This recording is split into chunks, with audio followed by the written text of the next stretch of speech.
Hey everyone, welcome into another Rainmaker podcast. We've got a good one for you today. If you're a life insurance agent and you really want to get some great information on how you need to not only start, but build and grow your life insurance business, we've got a great one for you today. I got my buddy Joe Miller. Let's talk about it.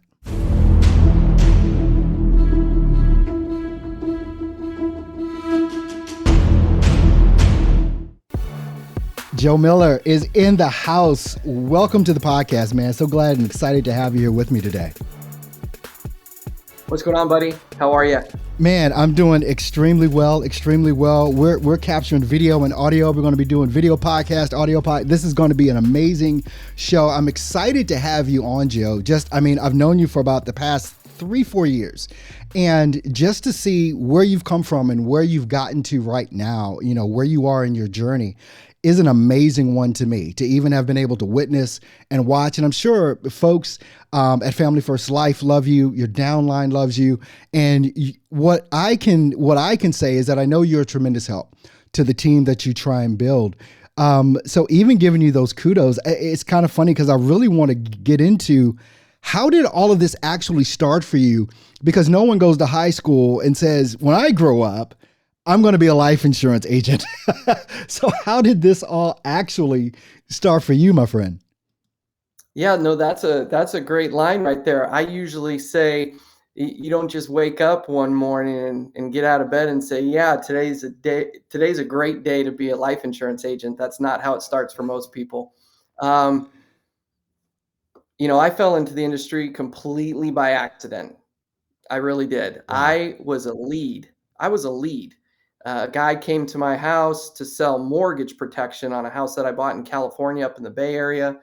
And we bought some life insurance. And then he said, you know what? You should sell life insurance. And I said, you know what?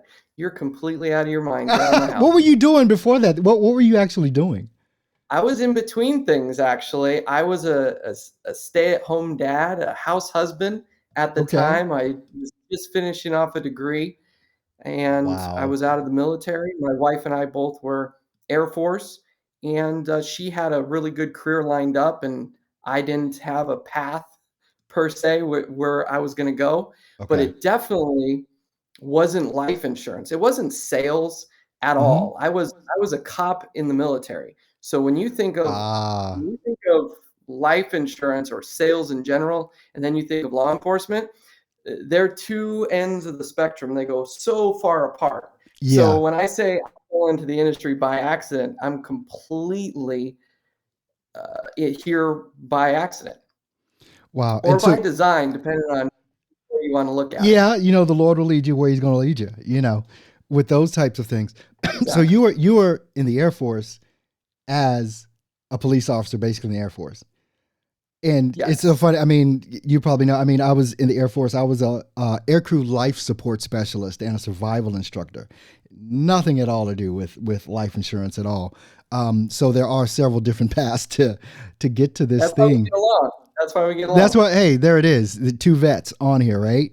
Any vet out there that needs insurance, hey, give Joe a call. Absolutely. Even with that being said, I mean, you've been in this industry how long now? How many years has that been for you? I got introduced to it, I want to say the beginning of 2014, and that's when I was put in class. But I did not actually pay attention to it to the end of 2014. It was probably like September when I finally decided, hey, being a stay-at-home dad is hard work. Oh. And I needed to talk to another adult. And so I was like, I need to cram for this thing and pass it and go talk to other adults. And so I want to say I sold my first policy November of 2014. Wow. So it's been a minute. It's been a minute that you've been in Absolutely. This. Now, let's not sugarcoat this, because when you got in 2014, this was just at the, Facebook wasn't even around till 2007. YouTube around the same time. Social media was not what it is today. And the first thing every life insurance agent asks, when they come to me for consulting or anything else, I'm sure they ask you leads. Where are we getting our leads from? How much are those going to cost? those were the questions, right? 2014, what was your lead source? How did you go about getting leads in 2014? Yeah, no, that was so the gentleman that introduced me to the industry, when I had told him no, he actually bribed me with taking me out for a beer to tell me why I should do life insurance. And I had questions for him that were kind of go, no go questions. Mm-hmm. And one of the questions was, where am I going to get my clients from? Because I'm not going to do the whole friends, family, and neighbors thing. Yeah. As nice of a guy as I am, I would go broke and I wouldn't be able to make money if I had to rely on those folks, right? As much as they love me, they don't love me as an insurance agent or respect me in Mm-hmm. that field. They know Mm-hmm. me as a military Air Force guy, right? Yeah. So he said, we buy leads. And I said, all right, we buy leads. So that was number one. Number two is, could I make money just selling the product?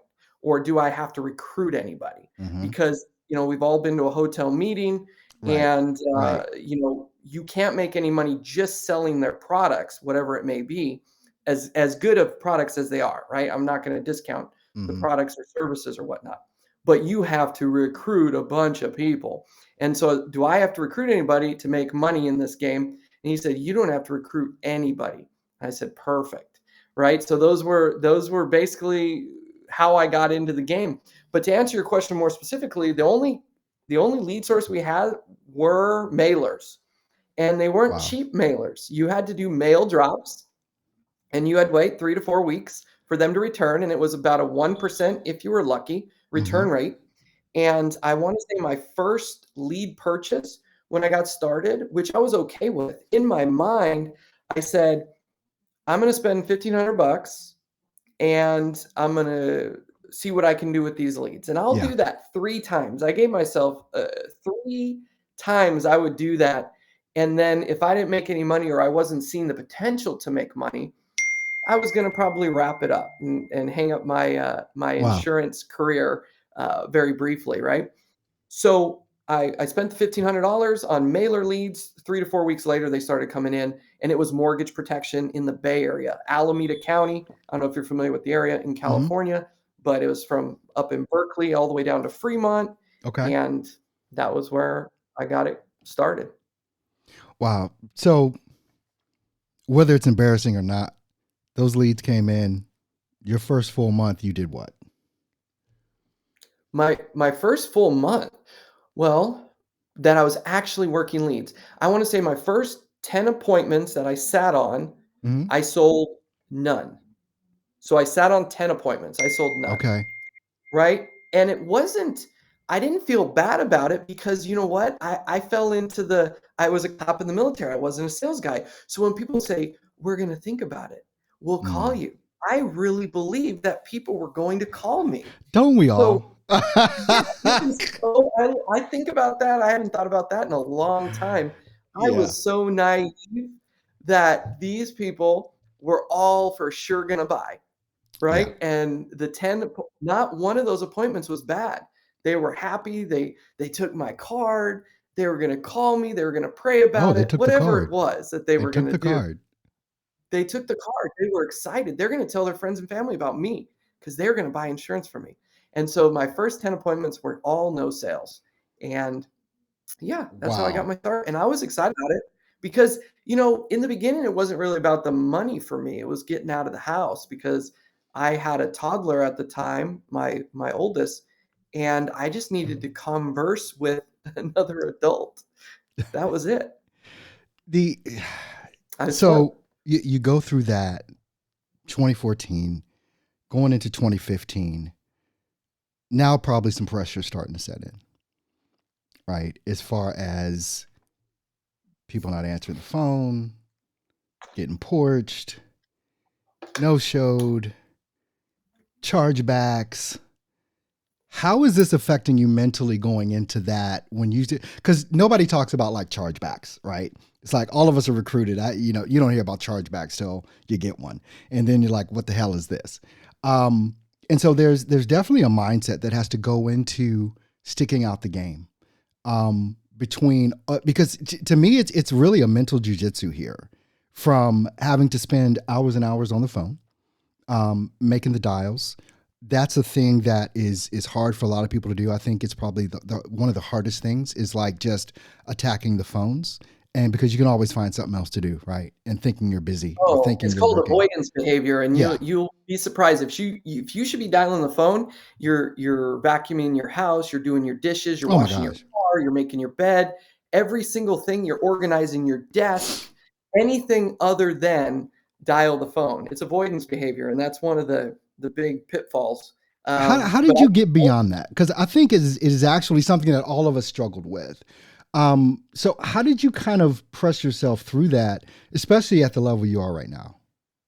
It's funny I don't think about this often, and maybe I should. It would help Mhm. me relate, maybe a little bit more when I've got a brand new agent, but things are so different now than they were back then Mhm. because we had paper apps. We didn't have e-apps and instant Uh, decision and, yeah. you know, getting amendments for a missed signature or they can't read this word or that word or, Mm. just things like that.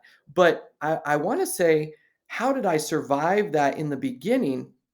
I'll tell you a couple of things. Number one, after I had those 10 no sales, I was fortunate enough. I didn't get started right with Family First Life right when they Mhm. launched.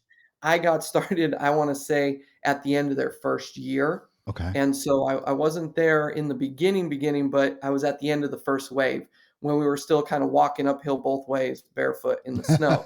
Um, so I dialed the phone in between on my wife's days off. So my wife had a full-time job. I Okay. told you when we got out of the military, I was a cop and she was air traffic controller. So she went right in to air traffic SFO. So San Oh, she Francisco was smart. International Look, I Airport. went to tech school where that tech school is. That was in Champlain, Illinois.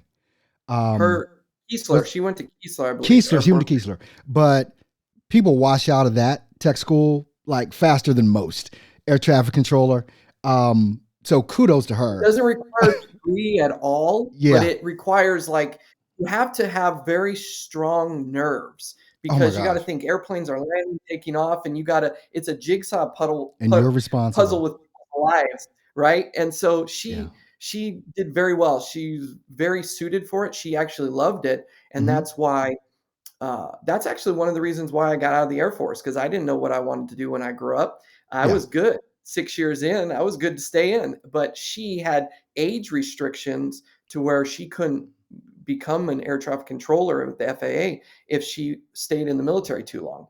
Oh So she wow. had to get out, and so therefore I followed her out, and she picked up a really nice job, and I was like, all right, I'll go to school for business, and Hmm. then we had our first, and so I dialed the phone. I wanna say the pressure was just not a financial pressure, it was Okay. just a motivation pressure Hmm.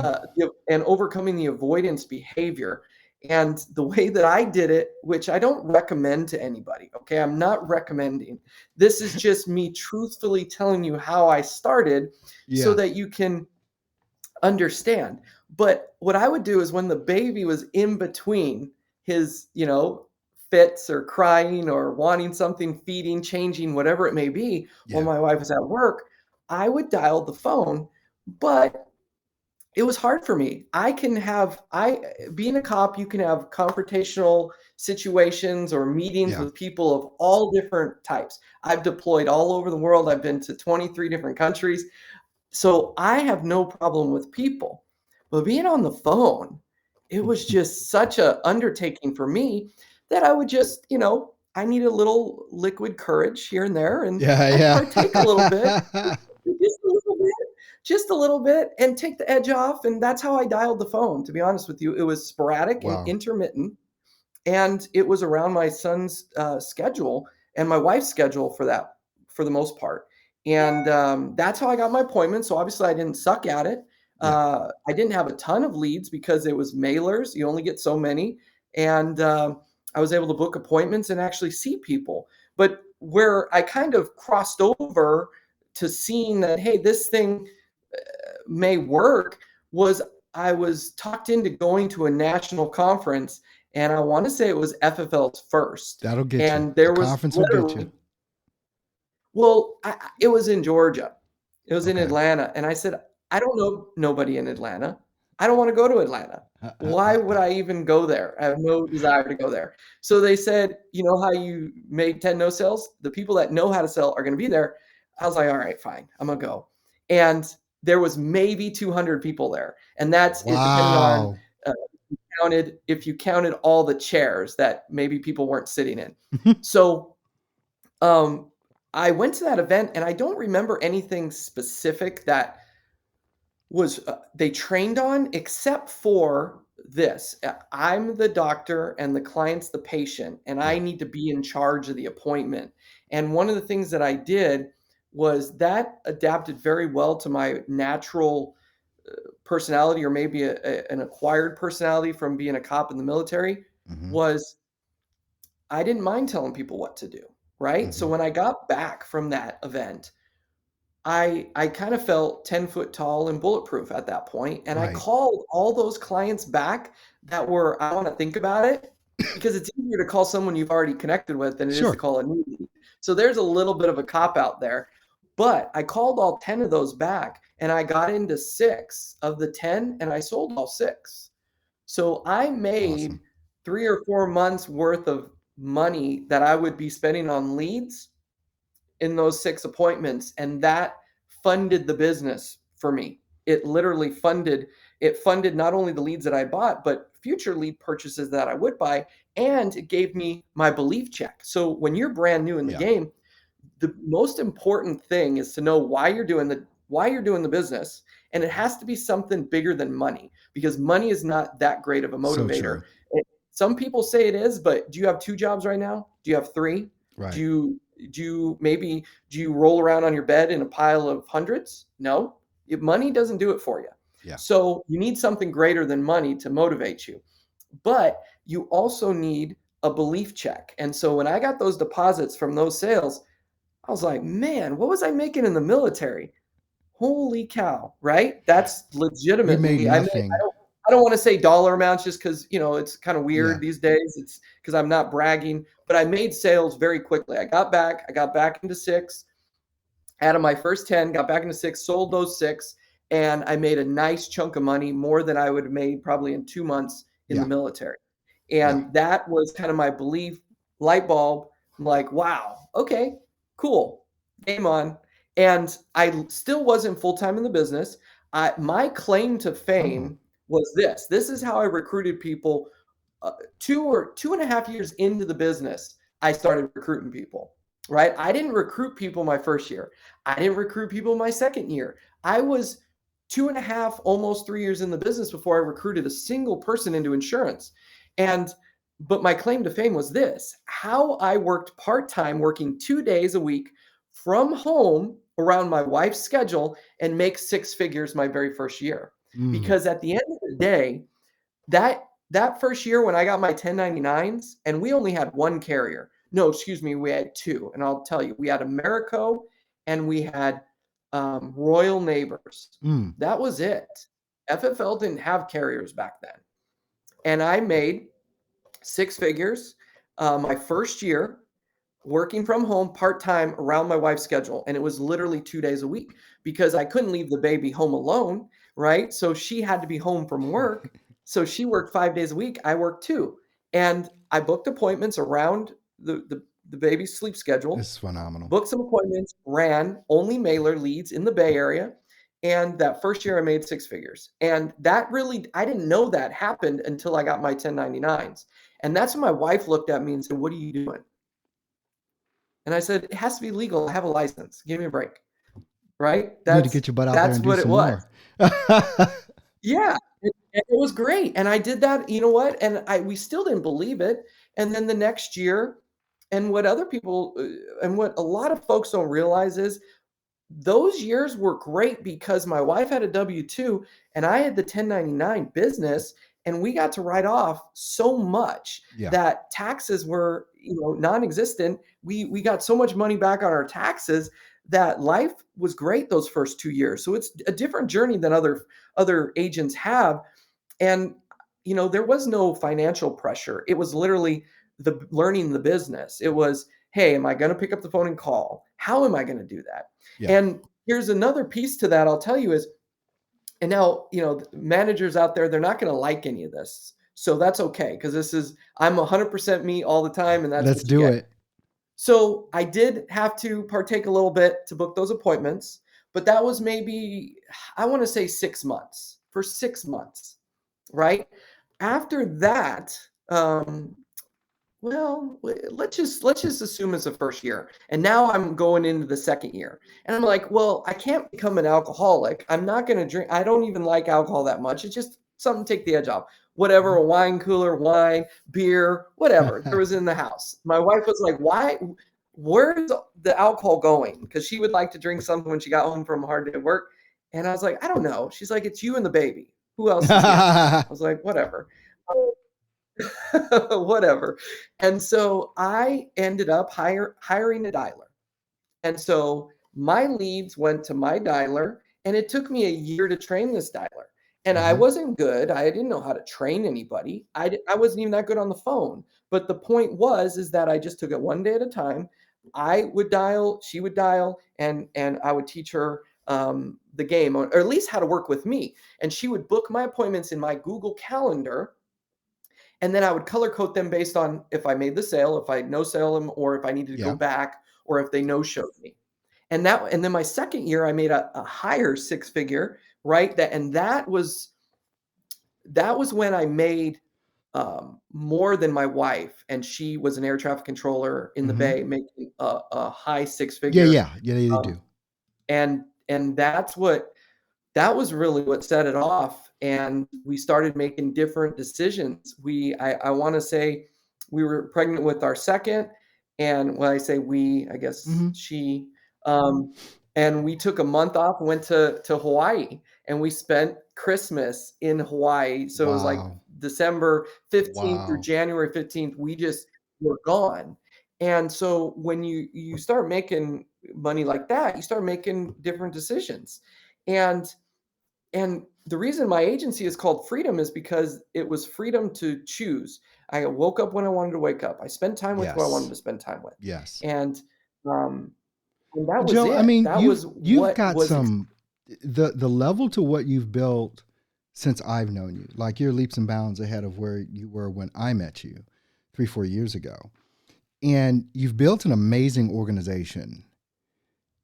And when you look at where you are right now and all the struggles that you've gone through, like you were just telling us all about, building a team is where you are right now.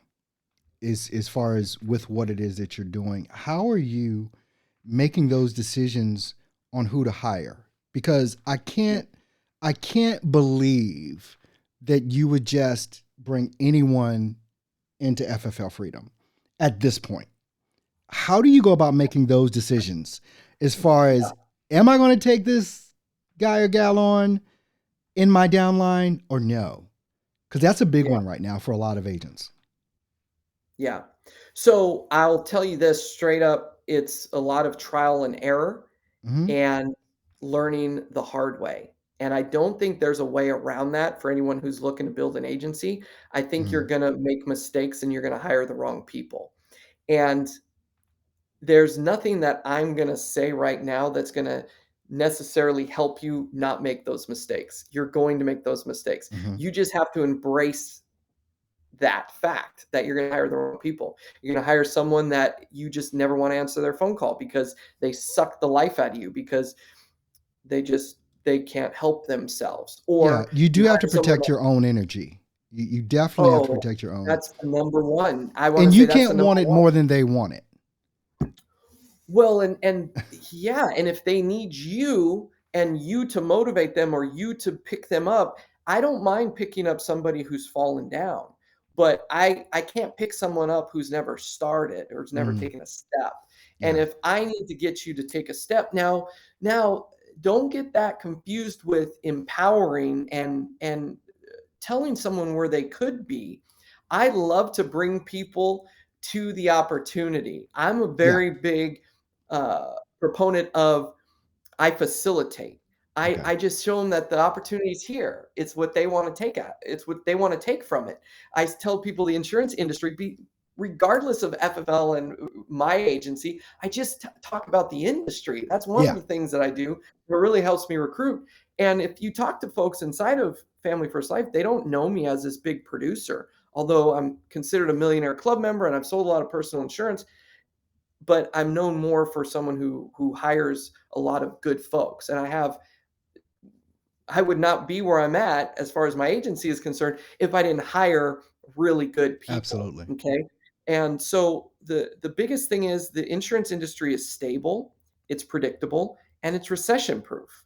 And if you're Hmm. going to build anything, what would you want to build on? You want something that's stable, Yeah, right? yeah, You want something that's predictable, and you want something that stands the test of time. Doesn't matter if the economy is up or down. You yes. have the opportunity to not participate in a down economy when you're in the insurance business, right? And so it's stable, it's predictable, and it's recession proof. And why would anybody not want to partake in that? It's just a matter of, Yeah, are you going to do what it takes? Are you going to learn the skill set? And are you going to give yourself time and not quit? Because the only people that fail in the insurance game are the ones that quit ones that quit. 100% of the time. But back to your question about hiring the right people, I like to hire people that know, like, and trust me. And I don't hire folks if the first conversation I have, I don't want to be judgmental in a sense, but you have to be a little bit.